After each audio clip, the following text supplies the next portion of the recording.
हाजिरियां भाई साध संगत जी, गुरु जी बख्शी कितने बदे बुलाओ। वाहिगुरू जी का खालसा, वाहिगुरू बड़ भागी हर संगत पावे, भागी जन नाम जोटा खावे। बिन भागा सत संग न लभै, बिन संग मैल पी। गुरु जी समझाना करते हैं कि संग रजाउणा साडे बहुत वड्डे भाग आ, ते संगत रजाउण नाल साडी मन की मैल उतर जाती है। पर मैल उतरू तां जे असीं गुरबाणी पढ़ांगे, गुरबाणी दे अर्थ पढ़ांगे, फिर गुरबाणी अनुसार अपने मन में चलावांगे। ये मन ना साडा ड्राइवर आ जाता। जे ड्राइवर गड्डी सही होता गड्डी सही चलती है, जे ड्राइवर ही गड़बड़ कर दे थोड़े उन्हें 5-6 दिन की गल है जी, परंपरा फूल की गल है। ड्राइवर ने ड्रिंक बहुत की हुई थी, आप तो मरिया परिवार के नाल ने अपना, तो वो घर की स्थिति नेड़े ही है, अपनी तैयारी बना ली। पहला रामपुरे से हम बठिंडे भेजती। ਹੁਣ ਉਹ ਡਰਾਈਵਰ ਨੇ ਗੜਬੜ ਕੀਤੀ, ਗੱਡੀ ਦਾ ਕੋਈ ਕਸੂਰ ਨਹੀਂ, ਗੱਡੀ ਦਾ ਕੀ ਕਸੂਰ। ਇੱਕ ਪਿੱਛੇ ਹੈ ਤਕਰੀਬਨ ਇਹ 2012 ਦੀ ਗੱਲ ਹੈ ਜੀ, ਇੱਕ ਕਿਸੇ ਨਾ ਬੱਚੇ ਨੂੰ 90 ਲੱਖ ਦੀ ਗੱਡੀ ਲੈ ਕੇ ਦਿੱਤੀ। ਇਹ ਸਲਾਹਪੁਰੇ ਨੇੜੇ ਮੈਨੇਜਮੈਂਟ ਦੇ ਦੂਰ, ਆਪਾਂ ਸੱਚੀ ਗੱਲ ਕਰਦੇ। ਸੋਚੋ 90 ਲੱਖ ਦੀ ਗੱਡੀ ਕਿੰਨੀ ਮਹਿੰਗੀ ਗੱਡੀ ਆ। ਕਹਿੰਦੇ ਜੀ ਉਹ ਗੱਡੀ ਦੇ ਵਿੱਚ ਕੋਈ ਐਕਸੀਡੈਂਟ ਹੋਇਆ, ਬੰਦਾ ਮਰਦਾ ਨਹੀਂ ਹੈ, ਇਕੱਲਾ ਹੀ ਬੰਦਾ ਸੀ ਘਰ ਦਾ, ਤੇ ਉਮਰ ਕਿੰਨੀ ਉਹ 19 ਸਾਲ ਦੀ। ਆਕਾਸ਼ ਇੰਸਟੀਚਿਊਟ ਬੜਾ ਇੱਥੇ ਬਠਿੰਡੇ ਪਾ ਜੀ, ਮੇਰਾ ਬੇਟਾ ਉੱਥੇ ਕੰਮ ਹੁੰਦਾ, ਮੇਰਾ ਬੇਟਾ ਉੱਥੇ ਪੜ੍ਹਦਾ। ਗੱਡੀ ਦਾ 90 ਲੱਖ ਦੀ, ਹੁਣ ਡਰਾਈਵਰ ਮਾੜਾ ਮਿਲ ਗਿਆ। ਇੱਥੇ ਐਕਸੀਡੈਂਟ ਵੀ ਇੱਥੇ ਹੋਇਆ, ਸਾਫ ਜਿਹੜੀ ਹੋਇਆ, ਇਸ ਏਰੀਏ ਵਿੱਚ ਹੋਇਆ ਐਕਸੀਡੈਂਟ। ਕਹਿੰਦੇ ਗੱਡੀ 100 ਤੋਂ ਉੱਪਰ ਜਾ ਰਹੀ ਸੀ ਤੇ 90 ਲੱਖ ਦੀ ਗੱਡੀ, ਗੱਡੀ ਵੀ ਪਾੜ ਗਈ ਤੇ ਮੁੰਡਾ ਹੀ ਮਰ ਗਿਆ। ड्राइवर मारा ਸੀ ਨਾ, ਗੱਡੀ ਦਾ ਕੁਝ 90 ਲੱਖ ਦੀ ਗੱਡੀ ਬਹੁਤ ਹੁੰਦੀ ਹੈ। ਪਰ ਇਸ ਕਰਕੇ ਜਿਵੇਂ ਸਾਡਾ ਜੇ ਮਨ ਮਾੜਾ ਹੋਵੇ ਨਾ, ਇਹ ਸਰੀਰ ਦਾ ਡਰਾਈਵਰ ਮਾੜਾ ਹੋਵੇ, ਫਿਰ ਇਹ ਸਰੀਰ ਵੀ ਗਲਤ ਪਾਸੇ ਚੱਲ ਜਾਂਦਾ ਹੈ। ਗੁਰੂ ਗ੍ਰੰਥ ਸਾਹਿਬ ਦੀ ਬਾਣੀ ਨੇ ਮਨ ਦੀ ਗੱਲ ਕੀਤੀ ਹੈ। ਅੰਗ ਕਿਉਂ ਲਾਏ 14 ਭਗਤ ਕਬੀਰ ਜਨ ਕਬੀਰ ਮਨ ਪਾਂਤੀ ਪਿਓ ਉੜਦਾ ਤੇ ਜਾਏ ਜੋ ਜੈਸੇ ਸੰਗ ਲੈਂਦੇ ਉਸ ਦੇ ਕਹਿੰਦਾ ਮਨ ਦੀ ਹਾਲਤ ਸਾਡੇ ਪੰਛੀ ਤਰ੍ਹਾਂ ਹੈ ਜੀ। ਜਿਸ ਤਰ੍ਹਾਂ ਪੰਛੀ ਦੇ ਉਹ ਦਰਖਤ ਤੇ ਬਹਿ ਉਹ ਤੇ ਬਹਿ ਉੱਡ ਕੇ, ਜੋ ਜੈਸੇ ਸੰਗ ਲੈਂਦੇ ਉਸ ਨੂੰ ਜੋ ਜਿਹਾ ਮਨ ਪਸੰਦ ਕਰੇਗਾ ਨਾ ਉਹਦਾ ਫਲ ਜ਼ਰੂਰ। ਇਹ ਆਪਾਂ ਦੇਖਿਆ ਹੈ, ਪੈਰ ਸਮਝੋ ਹੁਣ ਤਾਂ ਲੋਕਡਾਊਨ ਲੱਗਿਆ ਹੈ, ਸ਼ਾਂਤੀ ਆ। ਕਈ ਵਾਰ ਬੰਦਾ ਸਾਦਾ ਬੰਦਾ ਹੁੰਦਾ, ਉਹ ਕਹਿੰਦਾ ਟੈਂਗਮ ਜਾਂ 2 ਘੜੀ ਬਹਿ ਤੇ ਕਿਹੜਾ ਮੂੰਹ ਪੈਣ ਲੱਗੀ ਹੈ, ਮੂੰਹ 'ਚ ਪੈਂਦੀ ਹੈ ਜੀ। ਇਹ ਤੁਹਾਨੂੰ ਔਖੀ ਜਿਹਾ ਮਿਲਣਾ ਮੈਂ ਦੱਸਦਾ। ਇੱਕ ਨਾ ਰੋਪੜ ਅਸੀਂ ਵਿਆਹ ਗਿਆ ਖਰੜ, ਉਹ ਸਾਡੇ ਨਾਲ ਦਾ ਸਾਥੀ ਲੱਗਿਆ ਸੀ, ਤੇ ਉਹਦੇ ਅੰਮ੍ਰਿਤ ਛਕਣ ਨੂੰ ਵੀ 40 ਸਾਲ ਹੋ ਚੁੱਕੇ ਸਨ। 5 ਮਹੀਨੇ ਦੇ ਬਾਅਦ ਸਵੇਰੇ ਵੀ ਕਰਦਾ, ਸ਼ਾਮ ਨੂੰ ਵੀ ਕਰਦਾ, ਗੁਰੂ ਗ੍ਰੰਥ ਸਾਹਿਬ ਬਾਣੀ ਵੀ ਪੜ੍ਹਦਾ। ਇਹ ਅੱਖੀ ਜਿਹਾ ਮੇਲਾ ਜੀ, ਤੇ ਉਹਦੇ ਭਤੀਜੇ ਦਾ ਵਿਆਹ, ਤੇ ਉਹਨਾਂ ਨੇ ਬਹਿ ਗਿਆ 5 ਜਾਂ 10 ਮਿੰਟ ਵਾਸਤੇ। ਉਹ ਨਾਲ ਸਾਥੀ ਕਹਿਣ ਲੱਗੇ, ਦੇਖ ਵੀ ਹੁਣ ਤੇਰੇ ਭਤੀਜਾ ਵਿਆਹ ਦਾ ਬਾਰ ਬਾਰ ਆਉਣਾ, ਉਮਰ ਤੋਂ ਦੁਬਾਰਾ ਪੇਸ਼ ਅਗਲੀ। ਦੇਖੋ 40 ਸਾਲ ਦਾ ਪਾਠ ਕੀਤਾ ਉਹਨੇ। ਕੱਲ੍ਹ ਮੈਂ ਇਹ ਗੱਲ ਕੀਤੀ ਸੀ ਵੀ ਜਿਹੜੇ ਪੜ੍ਹਦੇ ਅੰਮ੍ਰਿਤ ਨਹੀਂ ਛਕਦੇ, ਜਿਹੜੇ ਦਾਖਲਾ ਲੈਂਦੇ ਗੁਰੂ ਘਰ ਦੇ ਅੰਮ੍ਰਿਤ ਛਕ ਲੈਂਦੇ, ਉਹ ਬਾਣੀ ਨਹੀਂ ਪੜ੍ਹਦੇ। ਜਿਹਨੇ ਦਾਖਲਾ ਲੈਂਦੇ ਆ, ਬਾਣੀ ਨਹੀਂ ਪੜ੍ਹੀ, ਤੇ ਉਹ ਵੀ ਫੇਲ। ਜਿਹੜਾ ਬੱਚੇ ਨੇ ਸਕੂਲ ਦਾਖਲਾ ਲਿਆ ਉਹ ਪੜ੍ਹੇ ਨਾ, ਫੇਲ ਹੋਊਗਾ। ਤੇ ਜਿਹੜੇ ਬਾਣੀ ਬੜੀ ਯਾਦ ਆ ਪਰ ਦਾਖਲਾ ਨਹੀਂ ਲਿਆ, ਉਹਨਾਂ ਨੂੰ ਲੋਹਾ ਨਹੀਂ ਹੋਣਾ, ਉਹ ਵੀ ਫੇਲ। ਚਲੋ ਆਪਾਂ ਗੱਲ ਕਰੀਏ ਵੀ ਜੋ ਜੈਸ ਸੰਗ ਤੈ ਸੋਈ ਕਰਦਾ। ਜੋ 10ਵੀਂ ਮਿੰਟ ਬੈਠਿਆ ਉਹਦੇ ਅਸਰ ਹੋ ਗਿਆ ਸੰਗਤ ਦਾ, ਮਰ ਜਾਂਦਾ ਅਸਰ ਹੋ ਗਿਆ। ਉਹਨੇ ਡਰਿੰਕ ਆ ਗਈ, कि उन्होंने 40 का अमृत छकिया है। सच्ची गल है जी। ड्रिंक करके घर पहुंच गया शाम को। जो शाम पहुंचे नाले तो अपने भरा वाला कटिया नाले मैं भेजा था तो बस जो जैसे समझ तय समझ कि दूसरे दिन जाके आनंद साहब सकल वाली भी चंगी शीतिया कला गुरु माफ करो कि दूसरे आनंद साहब गया उन्होंने छक गया संगत असर होंगे ही जो गुरु ग्रंथ से बाणी का होंगे असर बाबा रामदास सियाणा बहुत सी बाणी बड़ी कान सी बड़ी जा सी बाणी बाबा राम अं भी नहीं तुम्हारा साहब जा तू औरंगजेब बादशाह हर एक गल का जवाब दे सकता पर यह भी क्या सी सतवें पातशाह गुरुद्वारा साहब देख जो भी तेन पूछना औरंगजेब बादशाह एक तो सच बोलना झूठ नहीं बोलना एक तो गुरबाणी साहब जवाब देना बाणी जाती ताई क्या दूसरे सतवें पातशाह बेटे सियाणा बहुत बाबा राम है पर माड़ी समझ आ सकता एक सहज सुभा पुछता औरंगजेब बादशाह ने बाबा राम कहने लगे भी देखो गुरु ग्रंथ साहिब बाणी लिखा है मिट्टी मुसलमान की पेड़े मिट्टी। बाबा राम ने सोचा कि जो मेरा पिता है तो मैं बहुत प्यार कर सतवें पातशाह क्यों ना मैं औरंगजेब बादशाह को खुश करता माड़ी संगत दस होया क्या लिखा है मिट्टी बेईमान की सिर्फ मुसलमान तो बेईमानी शब्द जो सिखा ने दसिया ना दिल्ली चल के सिख आए लोग तो कहने लगे देखो जी ताड़ा जो बेटा बेटा बाबा राम ने यह कहा है औरंगजेब क्या ही नाले बे मिट्टी मुसलमान शब्द लिखे मिट्टी बेईमान लिखा है। गुरु महाराज साहब कहने संगत भाई अज तो बाद जो मेरा बेटा है सिखी स्थान तिड़क गया है या तो वापस परतावा नहीं जो जैसे संगत है तय सोच संग का सकता जरूर चाहे बंदा कितना सियाणा हो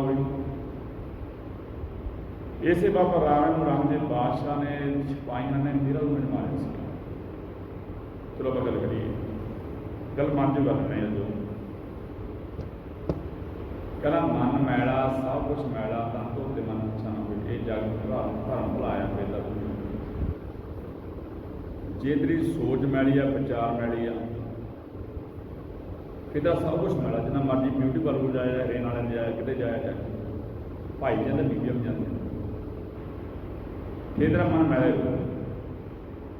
मन साफ करना तरीका गुरु ग्रंथ साहिब बने दस कि मन साफ होता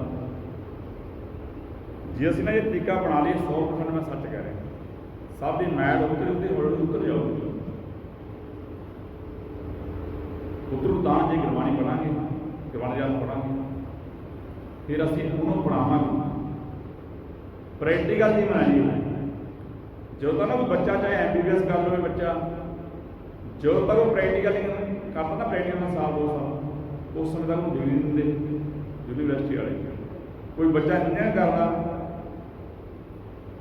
जो तक प्रैक्टिकल करता थर्मल में जाके किसी अलायरन की भी टूर्नामेंट की भी जाके फैक्ट्री जाता ट्रेनिंग नहीं करता प्रैक्टिकल नहीं करता उस समय तक वो डिग्री दें इंजीनियर डिग्री तो नहीं प्रैक्टिकल करेंगे इस तरह ही है गुरु ग्रंथ साहिब बाणी एक प्रैक्टिकल जीवन सीगा गुरु ने जी के दिखाया यह नहीं जी के दिखाया एक बारी क्वेश्चन करता मुसलमान फकीर साईं मियां मीर ने गुरु अर्जन देव जी साहब सुने हरिमंदर साहब जो गया भी तन मन काड़ का सवापी विच अग्नि आप जलाई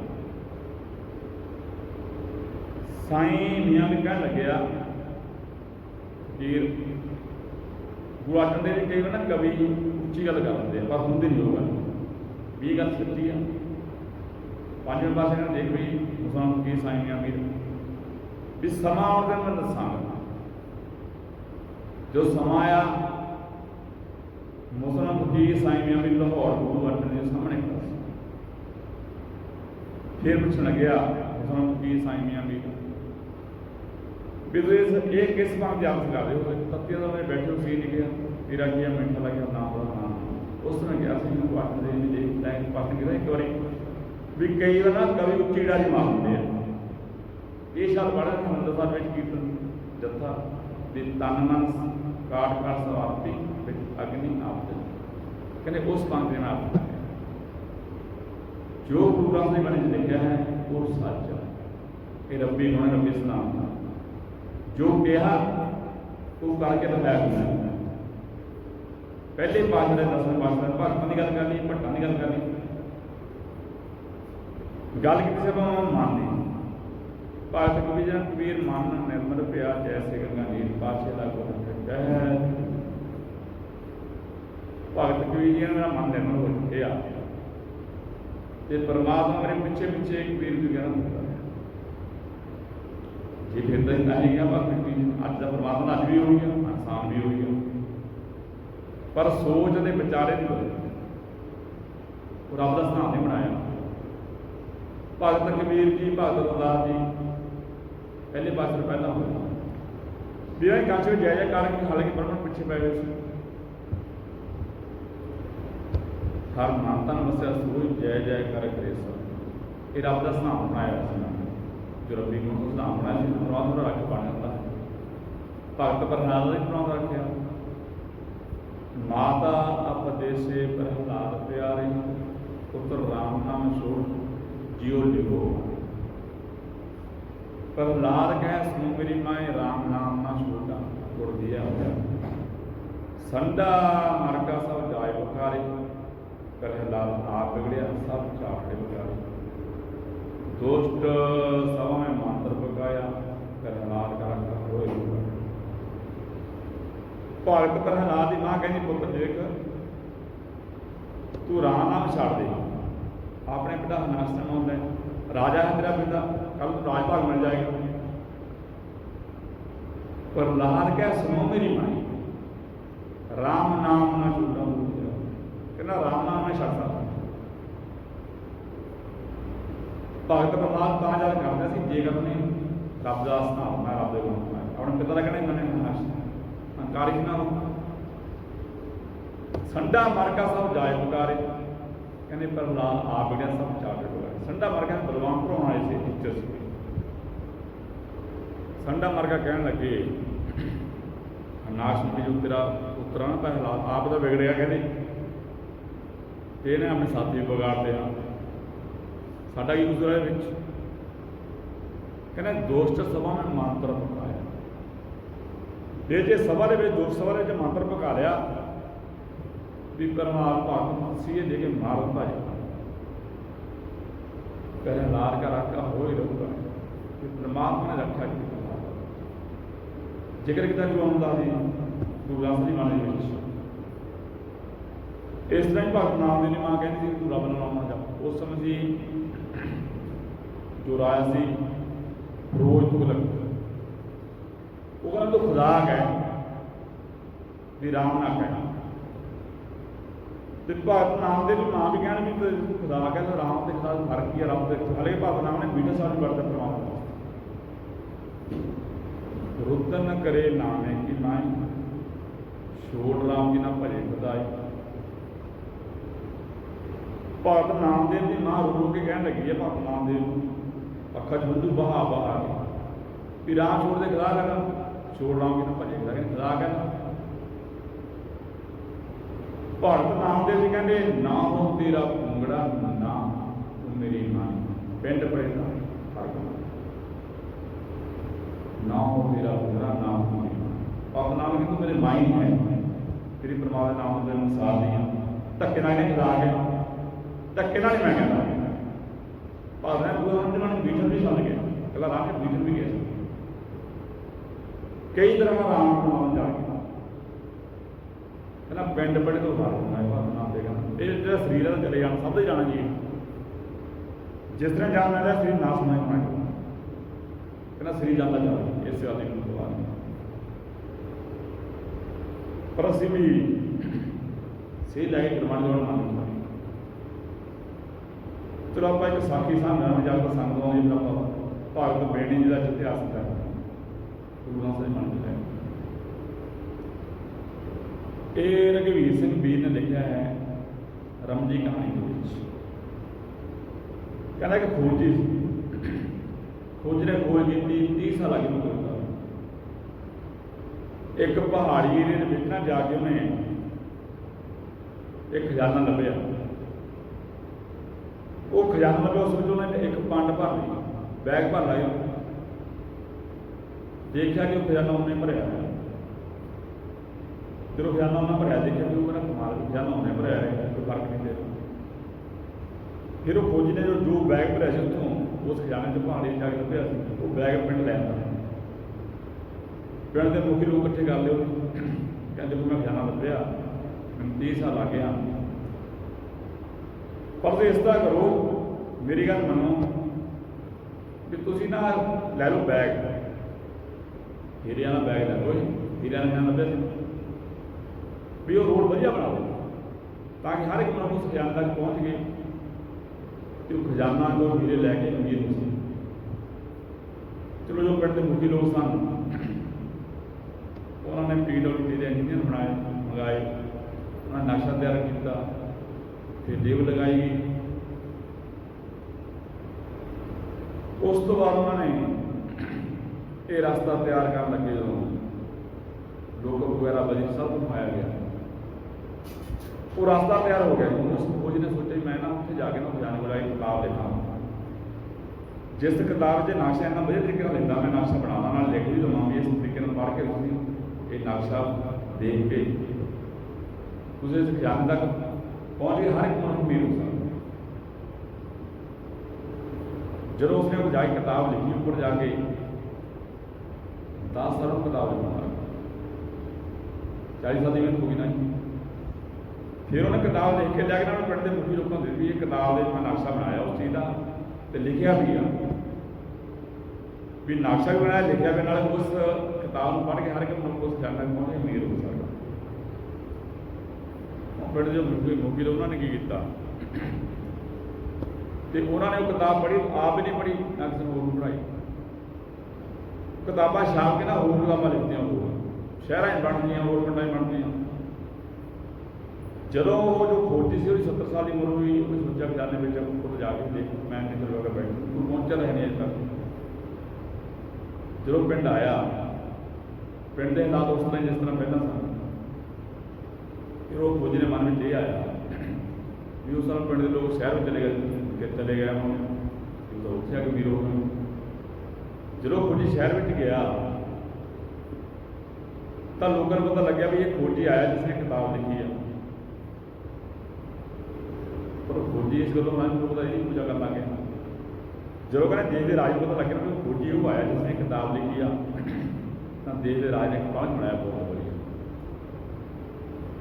सारे देश के ढंढोरा बड़ा ढोल नाल भी जिस फौजी ने किताब लिखी ना ये भी वो सारे देश में चक्कर लाना पढ़ के लिया गया, उन्होंने बिठाया गया सरकार सारे चक्कर ला गया। जो क्या सारे का चक्कर लाया तो फौजी ने बिठा के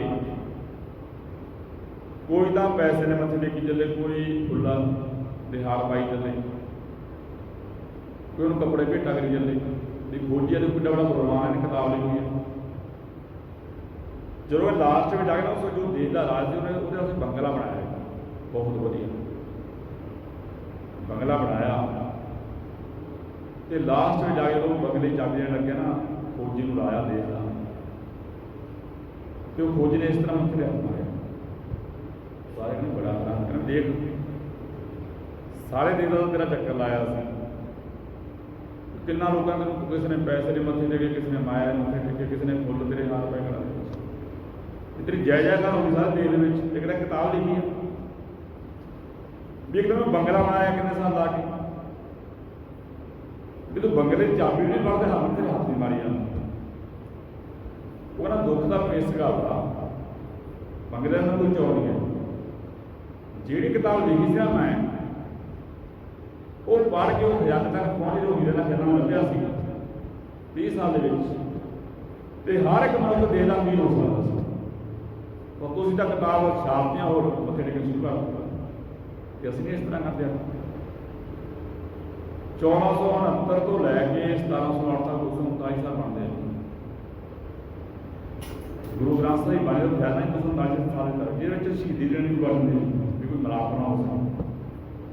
जहांगीर बादशाह ने 4 कौम भेजे सन, कान्हा, पिल्लू, छज्जू, सास ਵੀ ਇਹਨਾਂ ਦਾ ਇੱਕ ਇੱਕ ਬੋਲ ਦਰਜ ਕਰਦੇ ਪੰਜੇ ਪਾਸੇ ਨੇ ਉਹਨਾਂ ਦਾ ਸਤਿਕਾਰ ਬਹੁਤ ਕੀਤਾ, ਬਿਠਾਇਆ ਵੀ ਦਸ ਮਿੰਟ ਬਿਠਾ ਵੀ ਲਏ ਕਿ ਬੈਠੋ ਭਾਈ ਤੁਸੀਂ ਖੜੇ। ਜਦੋਂ ਉਹਨਾਂ ਨੇ ਬੋਲ ਸੁਣੇ ਤਾਂ ਉਹਨਾਂ ਨੇ ਬੋਲਿਆ ਕਿ ਮੈਂ ਮੈਂਬਰ ਸੀ, ਹੁਣ ਮੈਂਬਰ ਸੀ। ਗੁਰੂ ਅਰਜਨ ਦੇਵ ਜੀ ਕਹਿੰਦੇ ਦੇਖੋ ਭਾਈ ਜੋ ਉਹਦੇ ਬੋਲ ਆ ਵੀ ਇਹ ਰੱਬੀ ਸਲਾਮ ਨਾਲ ਮੇਲ ਨਹੀਂ ਖਾਂਦੇ, ਇਹ ਦਾਜ ਨਹੀਂ ਹੁੰਦਾ। ਤਾਂ ਭਗਤ ਫਰੀਦ ਦੇ ਬੋਲ ਦਰਜ ਕਰਦੇ ਗੁਰੂਆਂ ਦੀ ਬਾਣੀ ਦੇ ਵਿੱਚ, ਪਰ ਉਹ ਰੱਬ ਦੇ ਸਥਾਨ ਨਾਲ ਮੇਲ ਖਾਂਦੇ ਸਨ। ਪਰ ਇਹ ਮੇਲ ਨਹੀਂ ਖਾਂਦੇ ਸੀ ਤੁਹਾਡੇ ਲੋਕ, ਤੁਸੀਂ ਕਵੀ ਵਿੱਚ ਜਾਣਗੇ ਬਾਦਸ਼ਾਹ ਦੇ, ਅਸੀਂ ਤੁਹਾਡੇ ਬੋਲ ਦਰਜ ਕਰਦੇ ਕਰਦੇ ਵੀ ਸੀ ਨਹੀਂ ਕਰਦਾ।